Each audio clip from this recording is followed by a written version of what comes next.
Hello guys, welcome to Wares IAS. हर number short note summary में आपका third lecture है ये। ठीक है, इसमें हम लोग कॉन्फ्लिक्ट पर्सपेक्टिव्स को पढ़ेंगे। इससे पहले हमने फंक्शनलिस्ट पर्सपेक्टिव को पढ़ा था। फंक्शनलिस्ट पर्सपेक्टिव्स क्या होते हैं, मैं फिर से एक बार रिवाइज करवा देता हूँ। फंक्शनलिस्ट ये कहते हैं कि सोसाइटी में होता है वैल्यू कंसेंसस। और वैल्यू कंसेंसस क्या होता है? आपसी सहमति, एक्सेप्टेंस ऑफ वैल्यूज़ सोसाइटी ने एक्सेप्ट कर रखी हैं। सोसाइटी के लोग, सोसाइटी के जो ऑर्गेनाइजेशन है, उन्होंने कुछ वैल्यूज़ एक्सेप्ट कर रखी है और उसके बिहाफ पे वो चल रहे हैं। ठीक है, that's why the society is functioning.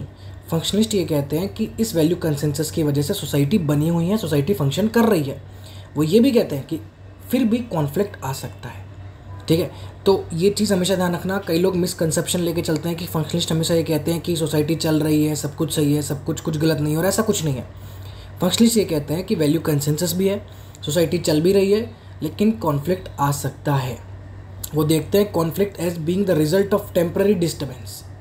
Conflict क्यों आता है? टेम्पररी डिस्टर्बेंस की वजह से टेम्पररी कॉन्फ्लिक्ट आ सकता है और वो धीरे धीरे सुधारा भी जा सकता है। They are quickly resolve, they are quickly corrected.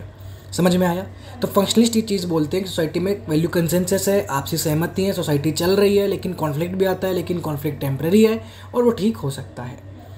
Conflict theorist फिर क्या कहते हैं? जब कॉन्फ्लिक्ट को एक्सेप्ट ही कर रहे हैं फंक्शनलिस्ट, तो कॉन्फ्लिक्ट थ्योरिस्ट का क्या मानना है? कॉन्फ्लिक्ट थ्योरिस्ट ये कहते हैं कि there are fundamental differences of interest between social groups. Social groups के बीच में फंडामेंटल डिफरेंसेस हैं, हमेशा रहते हैं। ये बोलते हैं फंडामेंटल डिफरेंसेस, टेम्पररी की बात नहीं करते। फंक्शनिस्ट यहाँ पे क्या कह रहे हैं कि टेम्पररी डिस्टर्बेंस है, सुधर जाएंगे, कॉन्फ्लिक्ट है, ठीक हो जाएगा। कॉन्फ्लिक्ट थ्योरिस्ट क्या कहते हैं? नहीं, फंडामेंटल डिफरेंसेस है, बेसिक प्रिंसिपल्स हैं, बेसिक डिफरेंसेस हैं और वो हमेशा रहेंगे। वो डिफरेंसेस कॉमन बन जाएंगे और सोसाइटी में हमेशा रहेंगे, टेम्पररी नहीं है। तभी तो इनको कॉन्फ्लिक्ट पर्सपेक्टिव बोलते हैं, क्योंकि ये हर चीज़ में देखते हैं कि कॉन्फ्लिक्ट क्या है। इसका मतलब ये नहीं है कि वो नेगेटिव हैं, नेगेटिव माइंडेड पीपल, ऐसा नहीं है। वो जानने की कोशिश करते हैं कुछ भी सोसाइटी में हो रहा है तो उसके पीछे उसका कॉन्फ्लिक्ट कुछ तो होगा। कोई भी अगर सोसाइटल डिस्टर्बेंस है, कुछ भी अगर कॉन्फ्लिक्ट हो रहा है तो उसके पीछे कोई फंडामेंटल डिफरेंस है लोगों के बीच में। जैसे मान लो राइट्स हो रहे हैं, ठीक है, तो कॉन्फ्लिक्ट थ्योरिस्ट क्या बोलेंगे कि हमेशा से दो कास्ट ग्रुप या दो रिलीजन ग्रुप्स के बीच में फंडामेंटल डिफरेंसेस थे, इस वजह से लड़ाई हो रही है और ये होती रहेंगी, सोसाइटी का पार्ट है। फंक्शनिस्ट क्या बोलेंगे? नहीं, टेम्पररी प्रॉब्लम है, वैल्यू कंसेंसस में दिक्कत आ गई होगी, कंसेंसस फिर से बना लो, ठीक हो जाएगा। ये डिफरेंस है जो आप लोगों को समझना है। कॉन्फ्लिक्ट पर्सपेक्टिव में सबसे पहला पर्सपेक्टिव आता है मार्क्स का। सबसे पहला पर्सपेक्टिव किसका आता है? मार्क्स का। मार्क्स बात करता है सुपर स्ट्रक्चर की और बेस स्ट्रक्चर की। ठीक है, सुपर स्ट्रक्चर क्या होता है? सोसाइटी का एक सुपर स्ट्रक्चर होता है। वो ये कहता है कि सोसाइटी में पॉलिटिकल, लीगल, एजुकेशन इंस्टीट्यूशंस और बिलीव्स और वैल्यू सिस्टम ये सुपर स्ट्रक्चर है। ठीक है, और जो दूसरा इंफ्रास्ट्रक्चर होता है वो इस सुपर स्ट्रक्चर में चेंजेस ला सकता है। समझ में आ गया? मार्क्स के हिसाब से एक होता है इंफ्रास्ट्रक्चर, फिर आता है सुपर स्ट्रक्चर। अगर इंफ्रास्ट्रक्चर में चेंज आता है तो सुपर स्ट्रक्चर में भी चेंज आ सकता है। ठीक है, तो इंफ्रास्ट्रक्चर सुपर स्ट्रक्चर को इन्फ्लुएंस करके रखता है। ठीक है, सुपर स्ट्रक्चर में क्या क्या आ रहा है? Political, legal, education institution, beliefs and value system. समझ में आ गया? मार्क्सिज्म ये कहता है कि अगर इंफ्रास्ट्रक्चर में चेंज आया तो सुपर स्ट्रक्चर में भी चेंज आएगा। बट ये चेंज आता कैसे है, ये चेंज होता क्यों है, इसको समझने की कोशिश करते हैं बड़े ध्यान से। मीन्स ऑफ प्रोडक्शन की यहाँ पे बात हो रही है। मीन्स ऑफ प्रोडक्शन क्या होता है? देखो, कुछ भी प्रोडक्शन हो रहा है सोसाइटी में, कुछ भी प्रोड्यूस हो रहा है तो उसके पीछे मीन्स ऑफ प्रोडक्शन चाहिए। ठीक है, मीन्स ऑफ प्रोडक्शन चाहिए ना। और वो मीन्स ऑफ प्रोडक्शन क्या होते हैं? फोर्सेस ऑफ प्रोडक्शन, जिससे प्रोडक्शन होता है। आपने फैक्ट्री लगाई, फैक्ट्री कैसे लग जाती है? चुटकी बजाते ही तो लगेगी नहीं। उसके लिए आपको क्या करना पड़ेगा? Raw material, land, machinery, building, tools, ये सब लाने पड़ेंगे। इन सब की वजह से ही आपकी प्रोडक्शन हो पाएगा। ठीक है, तो इन सब को कहते हैं land, raw material, machinery, building, tools, इनको कहते हैं फोर्सेस ऑफ प्रोडक्शन। बहुत सिंपल चीज़ है, बहुत सिंपल चीज़ है कि रॉ मटेरियल, लैंड, मशीनरी, ये सब चाहिए, इनको कहते हैं मीन्स ऑफ प्रोडक्शन। ठीक है, अब कैपिटलिज्म में ये बात याद रखना कि आज की जो कैपिटलिस्टिक इंडस्ट्री है, मार्क्स ये कहता है कैपिटलिज्म में labour power means of production नहीं है। हम जब भी इकोनॉमिक्स पढ़ते हैं ना, तो हम ये देखते हैं कि प्रोडक्शन कैसे होता है, सोर्सेज क्या है, मीन्स क्या है प्रोडक्शन के। तो हम पढ़ते हैं land, raw material, machinery, building tool. लेकिन जनरल इकोनॉमिक्स में हम ये भी पढ़ते हैं कि लेबर पावर भी होता है। लेबर भी तो एक रॉ मटेरियल होता है ना, लेबर को सैलरी वगैरह जाती है, लेबर भी तो एक रॉ मटेरियल होता है, लेबर भी तो एक इनपुट होता है फैक्ट्री में। बट मार्क्स ये कहता है कैपिटलिज्म में लेबर पावर को मीन्स ऑफ प्रोडक्शन मानते ही नहीं है। वर्कर्स अपने लेबर को कहीं भी बेच सकते हैं, वो फ्री हैं, इस वजह से वो उसको इनपुट नहीं मान के चल रहे हैं। मतलब वर्कर्स को फ्रीडम मिली हुई है कि वो अपने लेबर को किस फैक्ट्री में बेचना चाहते हैं। अपने लेबर को क्या मतलब आप समझ रहे हो? देखो चीज़ें कॉम्प्लिकेट मत करना। वर्कर, यहाँ पे जो वर्कर है ना वो अलग है और लेबर अलग है। वर्कर जो मेहनत कर रहा है उसको कहते हैं लेबर। लेबर जो है वो वर्कर की मेहनत है, ठीक है। हम लोग जनरली क्या समझते हैं कि वर्कर और लेबर एक है। मार्क्स के पर्सपेक्टिव से, सोशियोलॉजिकल पर्सपेक्टिव से वर्कर लेबर एक नहीं होता। वर्कर खुद एक इंडिविजुअल है, लेबर उसकी मेहनत है, ठीक है। वर्क जो होता है ना उसको लेबर से माना जाता है।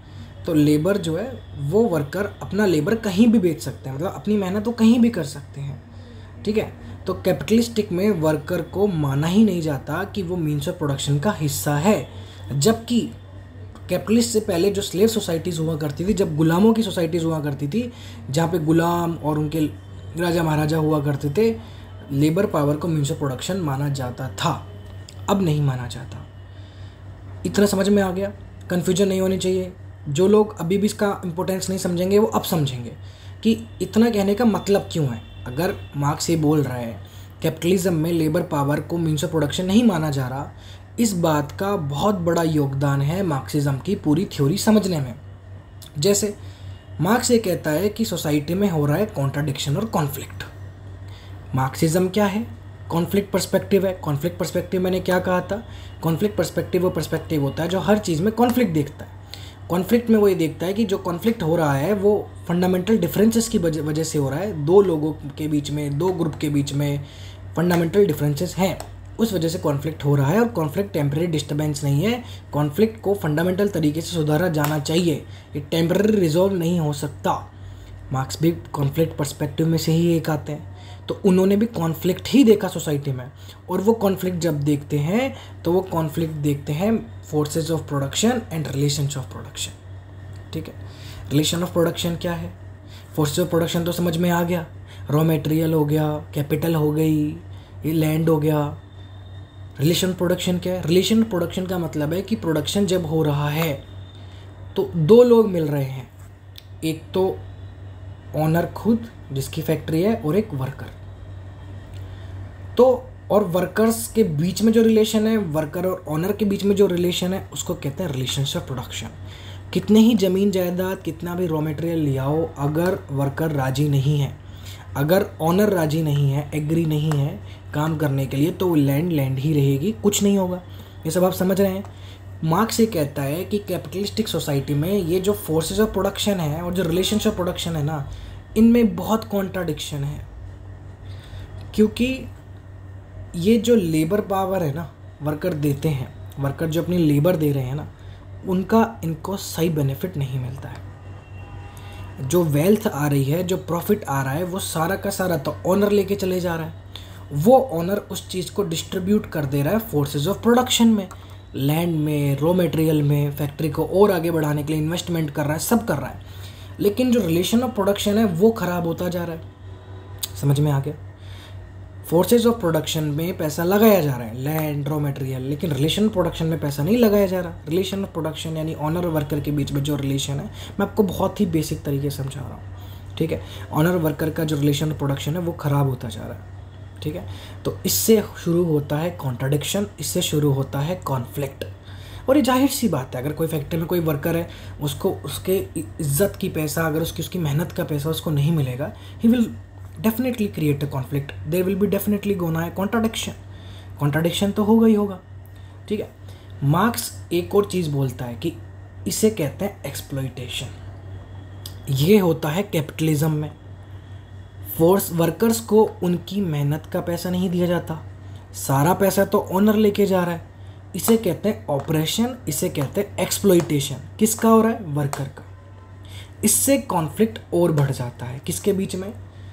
कैपिटल और लेबर के बीच में। कैपिटल क्या है? फोर्सेस ऑफ प्रोडक्शन, और कैपिटल बढ़ता जा रहा है, पैसा लगाता जा रहा है ऑनर, लेकिन लेबर को उसके हिस्से का पैसा नहीं मिल रहा है। ठीक है, ये चीज़ आपको याद रखनी है। ठीक है, ये रिजॉल्व नहीं हो सकता। कॉन्फ्लिक्ट पर्सपेक्टिव में मार्क्सिस्ट पर्सपेक्टिव आता है। मैं फिर से रिवाइज करवा रहा हूँ, कॉन्फ्लिक्ट पर्सपेक्टिव क्या बोलते हैं? कॉन्फ्लिक्ट अगर हो रहे हैं तो वो टेम्पररी नहीं है, उसको टेम्पररी तरीके से रिजॉल्व नहीं किया जा सकता। उसके लिए आपको जो फंडामेंटल डिफरेंस है दो लोगों के बीच में, दो पार्टीज़ के बीच में, दो ग्रुप्स के बीच में, उसको रिजॉल्व करना पड़ेगा। और उसको आप इसी फ्रेमवर्क में रिजॉल्व नहीं कर सकते। जिस सोसाइटी में आप रह रहे हो उस सोसाइटी के फ्रेमवर्क में रिजॉल्व नहीं कर सकते। आपको सोसाइटी का पूरा फ्रेमवर्क बदलना पड़ेगा। आपको सोसाइटी का जो पूरा फ्रेमवर्क है वो बदलना पड़ेगा। It can not be resolve with in the framework of capitalistic economy. अब समझ आ गया आपको कि कॉन्फ्लिक्ट पर्सपेक्टिव वाले कैसे सोचते हैं। क्या बोल रहा है मार्क्स? वर्कर को पैसा नहीं मिल रहा है, वर्कर को उसके लेबर का पैसा नहीं मिल रहा है, कॉन्फ्लिक्ट क्रिएट हो रहा है। और कॉन्फ्लिक्ट तब तक ठीक नहीं होगा जब तक पूरी की पूरी कैपिटलिस्टिक इकोनॉमी का फ्रेमवर्क चेंज नहीं होता। क्योंकि कैपिटलिस्टिक जो इकोनॉमी है वो यही कहती है कि पैसा जाएगा ज़्यादा से ज़्यादा किसके पास? ऑनर्स के पास। समझ आ गया? अब आप बोलोगे कि ठीक है, समझ में आ गया, ऑपरेशन हो रहा है, एक्सप्लॉयटेशन हो रहा है, लेकिन फिर भी वर्कर्स काम कर रहे हैं। अगर वर्कर्स कोई दिक्कत नहीं है तो मार्क्स को क्या दिक्कत है? अगर वर्कर्स को उतना हिस्सा मिल रहा है और वो चुपचाप अपना काम कर रहे हैं तो दिक्कत क्या है? दिक्कत ये है कि मार्क्स ये कहता है कि यहाँ पे ऑनर्स जो है फैक्ट्री के, जो जिनको बर्जूजी बोलते हैं, आगे हम बात करेंगे, अभी मैं बहुत सिंपल वर्ड्स इस्तेमाल कर रहा हूँ। वर्कर्स, ऑनर्स जो हैं वो यूज़ करते हैं आइडियोलॉजी और फॉल्स कॉन्शियसनेस उन वर्कर्स को बनाए रखने के लिए। ठीक है, आपको समझ आया? जो डोमिनेंट सोशल ग्रुप है, जो रूलिंग क्लास है, जो ऑनर्स हैं, उन्होंने पॉलिटिकल पावर सारी अपने हाथ में ले रखी है और सारे कानून कायदे उनके लिए ही काम करते हैं। थ्रू दिस वो ये कहते तो हैं कि वर्कर्स फ्री हैं अपना लेबर सेल करने के लिए, हमने वर्कर्स को फोर्स तो नहीं किया हमारे यहाँ काम करने के लिए, तो वर्कर्स खुद कर रहे हैं, ऐसा कह के वो बचने की कोशिश करते हैं। बट वर्कर कहाँ भी जाएगा वहाँ उसको वो उतनी सैलरी मिलेगी जिसको उसको वो ऑनर मिलके दे रहे हैं। मतलब ऑनर्स के बीच में क्या हो रहा है? कोलैबोरेशन। ऑनर्स मिलके वर्कर्स को कर रहे हैं एक्सप्लॉइट, ये कह के कि हमने तो आपको बोला ही नहीं कि आप हमारी फैक्ट्री में आओ, अगर हमारी फैक्ट्री में आपको कम सैलरी मिल रही है आप दूसरी फैक्ट्री में चले जाओ। बट वर्कर कहीं भी जाता है वहाँ पे उसको ये पता चलता है कि मेरा एक्सप्लॉइटेशन ही हो रहा है, तो वो ये सोचता है कि यार हर जगह यही हो रहा है, सारी पावर रूलिंग क्लास के पास ही है, मैं कहीं भी चले जाऊँ इतनी सैलरी मिलेगी, मजबूरी में वो काम करना चालू कर देता है, ये सोच के कि मुझे फ्रीडम तो आखिरकार ये दे ही रहे हैं ना काम करने के लिए, इधर से नहीं तो उधर। अब सभी मिलके अगर इतनी वेज दे रहे हैं तो मैं क्या कर सकता हूँ? मार्क्सिस्ट ये कहते हैं कि ये जो फ्रीडम और ये जो इक्वालिटी दे रहे हैं ना ऑनर्स, ये इल्यूजन है, धोखा है, फसावा है, झूठ है। क्योंकि ये जो रिलेशनशिप है एम्प्लॉयर एम्प्लॉय की इक्वल नहीं है, वर्कर्स एक्चुअली में फ्री नहीं है, वो फोर्स किए जा रहे हैं कहीं ना कहीं उसी सोसाइटी में कैपिटलिस्ट के अंडर काम करने की, सरवाइव करने की। मार्क्स का कहने का मतलब ये है कि ओवरऑल जो डोमिनेंट रूलिंग क्लास है, डोमिनेंट जो क्लास है वो डोमिनेंट ही रहती है, वो रहती है अपनी आइडियोलॉजी की वजह से।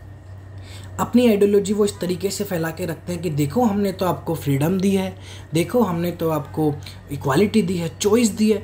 बट वो चॉइस का इस्तेमाल जब वो वर्कर करता है तो ये पाता है कि सिचुएशन तो अभी भी नहीं बदली, सैलरी तो अभी भी उतनी मिल रही है, चाहे फैक्ट्री नंबर 1 में काम करो चाहे फैक्ट्री नंबर 2 में काम करो।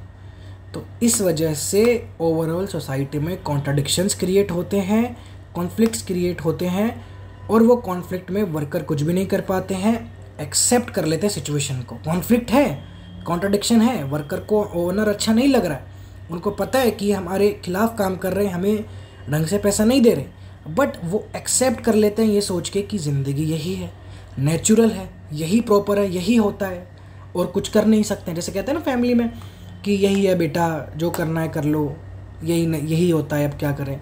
जैसे कई बार हमें फोर्स किया जाता है वो सिचुएशन एक्सेप्ट करने के लिए कि ऐसा ही होता है, ऐसी चलती है दुनिया, वो होती है मार्क्स के हिसाब से फॉल्स आइडियोलॉजी, फॉल्स कॉन्शियसनेस।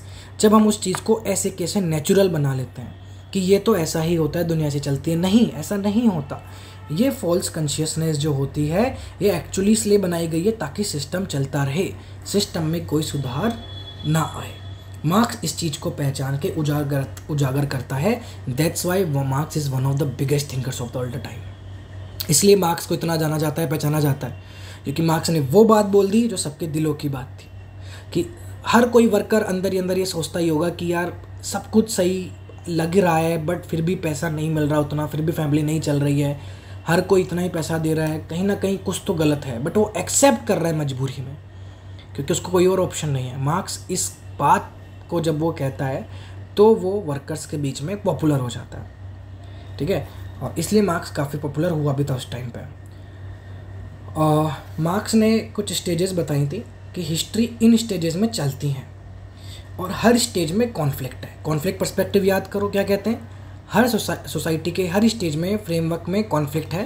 वो कॉन्फ्लिक्ट इसलिए है क्योंकि दो पार्टीज़ के बीच में फंडामेंटल डिफरेंसेस है, वो फंडामेंटल डिफरेंसेस उस सोसाइटी में रिजोल्व नहीं हो सकते, इसके लिए उस सोसाइटी को चेंज होना पड़ेगा। जैसे अगर मान के चलें, जैसे मान लो सबसे पहले आपका स्लेवरी सिस्टम था। स्लेवरी सिस्टम में ऑनर होते थे, स्लेव होते थे, दोनों के बीच में हमेशा कॉन्फ्लिक्ट होता था। ऑनर गुलामों से ज़्यादा काम करवाते थे। फिर आया फ्यूडलिज्म, राजा महाराजाओं के टाइम का। लैंड ओनर होते थे, सर्फ होते थे, नौकर चाकर, दोनों के बीच में कॉन्फ्लिक्ट रहता था। फिर रिजोल्व हुआ, लड़ाइयाँ हुई, कैपिटलिज्म आया, रिवोल्यूशन हुए थे ना, जब फ्रेंच रिवोल्यूशन हुआ, इंडस्ट्रियल रिवोल्यूशन हुआ तो लड़ाइयाँ हुई, उसके बाद आया कैपिटलिज्म।